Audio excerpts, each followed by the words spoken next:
자, 두 번째 썰 한번 가보도록 하겠습니다. 이번엔 채팅창에 나온 얘기를 가지고 영상을 찍어보도록 하겠습니다. 아까 라테스님인가요? 라테스님이 채팅 중에 이런 말 했어요. IMF 이전으로만 되돌릴 수 있다면 좋겠어요. 아웃소싱이 너무 많아요. 하청 구조로 인해 일자리 질이 떨어집니다. 원청 구조로 바꿨으면 하는 바람입니다. 라고 했는데, 여러분 이게 가능하겠습니까?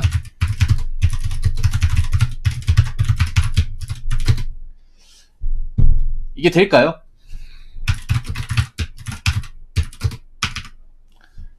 IMF 이전으로 되돌릴 수가 있다.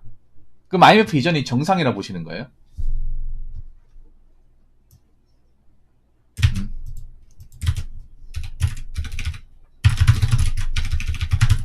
IMF 이전 상황을 정상으로 보시는 겁니까? 이게 뭔가 사람들이 잘 모르는 건 IMF 이전이 오히려 비정상이에요. 오히려 IMF 터지면서 한국이 민낯이 다 까발려졌다고 생각합니다. 뭐냐면 우리나라가 IMF 이전에는 여러분 역사 같은 거 살펴보시면 좋을 텐데 우리나라가 굉장히 부채와 방망개념이 있어. 방망개념. 빚도 밑도 끝도 없이 다 줘버리. 은행에서도 제대로 심사 안 하고 은행에서도 그때 왜 은행 막 이균융권 이런데 왜 IMF 때 다 터졌냐면 은행이 뭐 한도 나왔던 심사를 해가지고 줄 사람이면 주면 되는데 옛날에 아움 같은 거 있잖아요. 그런 거 있잖아요. 조건도 없이 그냥 막 해줬단 말이에요. 그러다 보니 은행이 또 부채를 감당할 수 없어. 돈이 이제 안 들어오니까 망하는데 굉장히 망했단 말이에요. 그때 대표적으로 한일은행, 조흥은행, 예. 그리고 종합금융회사도 많이 망했죠. 그렇게 밑도 끝도 없이 많이 이제 없어진 걸로 알고 있어요. 그때 그러니까 한국이 그냥 있잖아요. 빚으로만 다 도배를 했어. 모든 산업을. 예. 빚으로만 굉장히 많이 도배를 했어. 근데 이게 언제까지 그러니까 갈 거라 생각 못 한 거예요. 왜냐하면 이게 그런 거예요. 뭐냐면 보통 빚잔치 이렇게 막 퍼주고 하면 이게 계속 성장을 해야 되는데 어느 순간 딱 끊기게 되면 이제 그동안 이제 벌려놨던 게 다 수습을 하다 보면 다 무너지는 거예요. 네.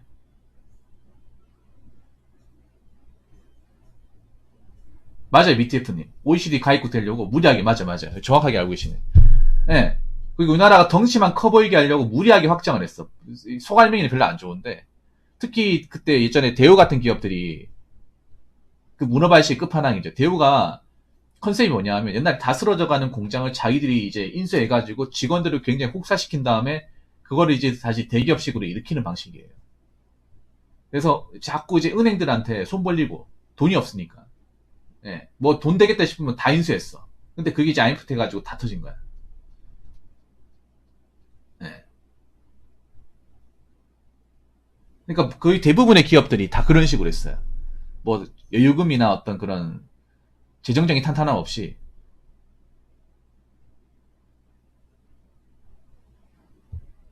다 그렇게 했어요. 그러니까 IMF 이전이 비정상이에요, 비정상. 어떻게 보면 좋았던 건 맞지만 그 상황이 어떻게 보면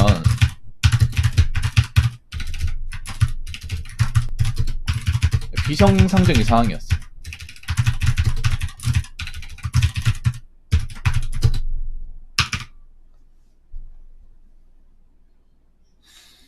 위마켄이 굉장히 뭔가 원론적 얘기를 하시네요. 이게 보면 그런 거야. 위마켄님도 보니까 학자신 마인드야. 이게 공장에서 일해보고 산업에 종사하시는 분들 입장하고 저렇게 책상에 앉아있는 사람 입장이 좀 달라요. 위마켄님은 책상에 앉아있는 입장이야. 좋은 거 안 본 거예요. 공장이 어떻게 돌아가고 구조가 어떻게 되는지 모르는 거예요. 자, 일단 겉으로 봤을 땐 괜찮았지. IMF가 겉으로 봤을 때 굉장히 좋았는데 알맹이를 보면 언제 터질지 모르는 시한폭탄 같은 것이었어요. 예. 이마키님이 이 얘기할 때 좀 빠져줬으면 좋겠네요. 나중에 영상 올라가면 이마키님 굉장히 다구리 맞습니다. 예. 시한폭탄이었어. 그냥 그때 국민들한테만 알렸어. 예. 국민들이 IMF 때 이게 폭삭 망했냐 하면 차라리 국민들한테 미리 우리나라 어렵다 얘기하고, 예, 어렵다 얘기하고, 뭐, 빨리 이제 팔고, 이제 좀 자금 전환할 수 있는 기회를, 시간을 줘야 되는데, 그런 걸 안 주고, 갑자기 이제 IMF의 구제 금융 받기 시작했어요. 그는 일말의 대비조차도 안 해줬어요. 예. 자꾸 뭐 우리나라 회복세다, 나아지고 있다, 이런 식으로만 얘기하고, 국민들한테 어떻게 해야 될지 빨리 팔고 빨리 털어라. 빚 있으면 빨리 청산해라. 무리한 거 있으면 빨리 접어라. 이렇게 얘기해줘야 되는데 그런 걸 전혀 안 얘기했어요, 언론에서. 그러니까 우리나라는 지금 위기를 극복한다, 안정세다고 한 다음에 뒤늦게 가가지고 이제 IMF 가가지고 통수 친 거예요. 네. 그래서 절망적이었던 거예요. 국민들이 대비할 새도 없이. 그러니까 그냥 가만히 앉아있는 상황에서 다 한 거예요. 그 당시에 부모님들은 가만히 앉아있다가, 그럼 정부만 믿고 있다가. 그래서 그때 IMF 이후로 정부에 대한 신뢰도가 바닥을 기어요. 그때부터 이제 나라의 일을 안 믿어. IMF 터지기 전까지만 해도 나라에서 하는 건 다 믿었어, 우리나라 사람들이. 충신이야, 충신. 절대 충신. 근데 IMF 터지고 난 다음에 그 충신한테 거대한 통수를 한번 맞고 난 다음부터는 이제 안 믿어요. 한 번 속지 두 번 속지 않는 거지.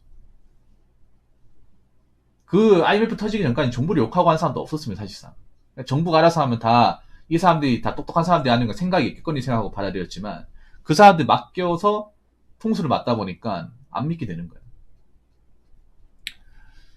그만큼 IMF가 겉으로 봤을 때, 그러니까 터지기 전까지는 겉으로 봤을 땐 좋았지만, 정말 제대로 이제 알맹이를 보면 좋은 게 아니었죠. 언젠간 터질 수 있을 만한, 언젠간 이 내관이 터지면 와장창 터질 만한 어떤 시기가 있었다는 거지. 그때가 이제 IMF의 시기였던 거고.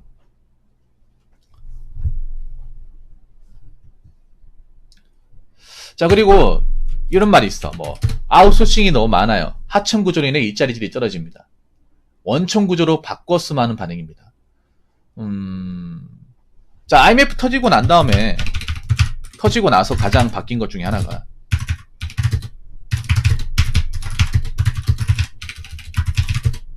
뭐냐면 정규직이 없어졌죠. 정규직 채용이 줄어들었습니다. 그 당시엔 없다시피 했어요. 그 IMF 터졌을 당시에는. 없어졌고, 다 비정규직화 돼버렸죠. 비정규직화. 일자리가. 비정규직화 플러스 고용보장이 없어졌습니다. 그러다 보니까 사람들이 어떻게 돼요? 공무원 시험 몰리는 거예요. 다른 기업은 다 없어지고, 다른 직장은 다 없어졌지만, 공무원은 살아남았구나. 그래서 공무원 입지가 올라가죠. 이건 다 여러분들 아는 사실입니다. 다시 한번 제가 상기시켜 드리는 거예요. IMF 터지기 전까지만 해도 사기업에서 정년 퇴직하는데 이 기분 마인드였어요. 지금의 일본에는 똑같은 거야. 옛날에 한 70년대, 80년대, 이제 60년대, 그때 대기업 다니신 분들, 정년 퇴직하신 분도 있어요. 여러분, 그 옛날 드라마 중에, 그 TV 성자병법 아십니까? 거기 보면 만년 과장 나오잖아. 만년 과장, 진급 못한 과장. 나이 많은 과장 나오잖아. 그게 어떤 걸 의미하냐면, 나이 많은 과장이라도 붙어만 있으면 안 잘린다는 거야. 옛날 사기업 같은 게. 내가 특별한 잘못만 하지 않으면. 근데 IMF 터지면서 능력이 없으면 못 살아남는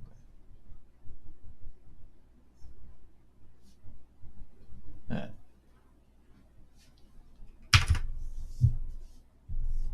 다른 기업들은 다 죽었는데 공무원들은 살아남고, 꿋꿋하니까 이제 공무원 시험으로 다 몰린 거지. 다른 기업들은 뽑지도 않으니까.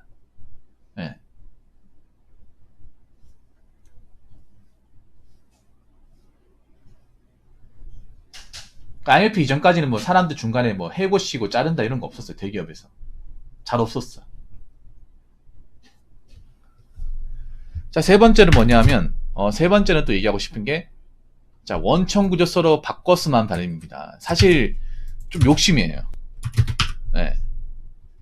원청 구조.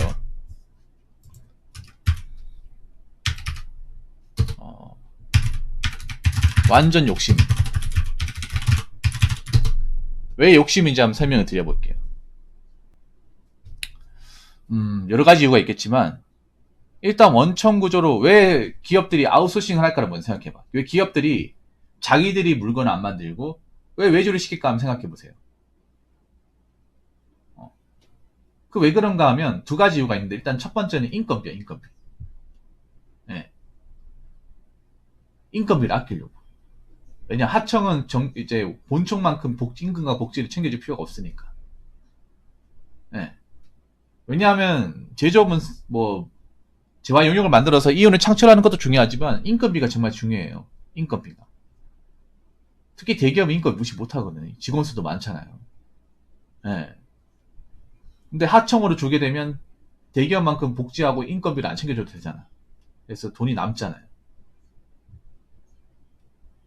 그래서 이제 아웃소싱을 두는 거고, 두 번째는 뭐냐 하면 물건을 만들다가 뭐가 문제가 생기잖아. 그러면 책임을 떠넘길 수 있습니다. 아웃소싱한테. 지금 대기업들이 다 그래요. 대기업들이 자기 물건이 생기면 그걸 만든 1차 벤더 쪽에 다 책임이나 어떤 원인을 떠넘깁니다.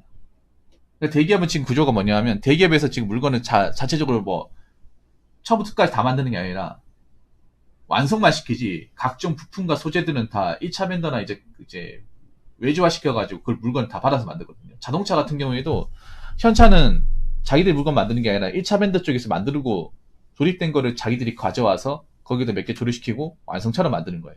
그래서 차에 결함이 생기면 당연히 1차 벤더를 쪼는 거야. 1차 벤더, 2차 벤더 쪼고. 네. 근데 여기서 원청 구조로 바꿔달라. 그러면 지금 인사하는 원청 구조 바뀌면 어떻게 돼?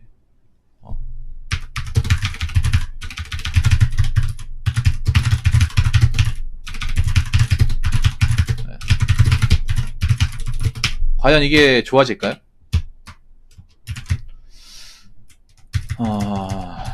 일단은 첫 번째는 뭐냐 하면 인건비 증가하겠죠. 인건비 부담. 네. 특히 요즘에 4차 산업, 로봇 산업이 이제 올라오고 있는데, 그런 와중에 이제 아웃소싱 직원들을 원청 직원 바꿔가지고 하게 되면, 그럼 원청이 하는 복지를 다 챙겨줘야 될 거 아니에요. 임금과 복지를 다 챙겨줘야 될 거 아니에요. 왜 아웃소싱 직원들이 원청 직원이 되려고 할까? 원청 직원이 받는 그 돈과 복지가 부럽거든요. 그거 다 챙겨줘야 되잖아요. 그거 다 챙겨주면 어떻게 되겠어? 인건비 부담이 훨씬 더 늘어나겠죠.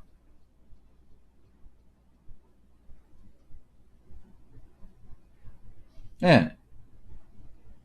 이게 무조건적으로 무조건 그 좋은 것만 있는 건 아니에요. 자, 그리고 또 하나 더 얘기하자면, 인건비 부담만 늘어납니까? 아니죠. 형평성도 논란이 되겠죠. 이 형평성은 뭐냐면 그런 거야. 아웃소싱 같은 경우에는 다 그런 건 아니지만, 아웃소싱은 사내 추천 인맥으로 추천으로 들어온 경우가 상당히 있단 말이야. 그러니까 뭐 정규직 전환보다는, 원청보다는 상대적으로 채용물을 뚫고 들어오기가 훨씬 더 수월해요. 이거는 여러분들 뭐 반박을 못 할 거 아니야. 예. 지금도 이제 뭐 대기업 원청에 들어가는 사람 스펙이 상당히 좋아요. 경쟁력도 장난 아니야. 근데 아웃소싱은 거기에 비하면 덜하지 않습니까? 아니면 아는 사람이 있으면 좀 쉽게 들어올 수도 있고. 원청은 치열한 경쟁과 어떤 나름의 스펙을 가지고 뚫고 들어오는데, 아웃소싱은 그게 아니잖아요. 물론 아웃소싱도 좋은 데 같은 경우에는 스펙을 보긴 합니다. 그렇지만 일반적인 아웃소싱은 원청에 비해서는 어떤 스펙이나 나이나 이것저것 어떤 그런 커리어가 많이 부족해서 들어올 수 있잖아요. 근데 만약 그런 사람을 원청 직원에 해주면, 기존의 원청, 정규적인 어떤 채용 제도로 들어온 사람들은 어떻게 생각할까요? 박수를 칠까? 아니면 뭔가 억울하다 생각할까? 억울하다 생각하지 않을까요? 이런 것도 생각해 봐야 되는 거야. 지금 뭐 여러분들 뭐 원청 대기업 생산직 같은 거 경련이 보면 장난 아니거든요. 미어 터집니다, 진짜. 그리고 대기업은 그래도 생산직 같은 거 보면, 예. 생산직 같은 거 보면 이제, 무슨 말 하려고 했지, 내가? 대부분 공개 채용을 해요. 사내 추천하지만 공개 채용을 해. 아웃소싱은 공개 채용을 하는 것도 있지만, 뭐, 뒤로 뽑는 것도 있습니다. 아는 사람, 코스로 해가지고. 예.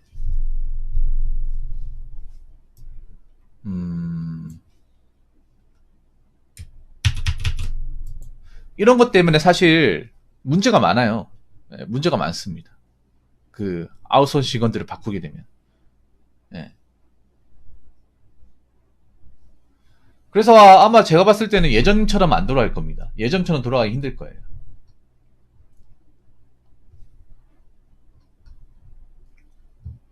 물론 아웃소싱에서 일하다 보면 원청 직원들 이제 돈 받고 이제 그 사람들 복지 같은 듣다 보면 부러울 수도 있어. 부러울 수 있지만 어쩔 수 없어 이게.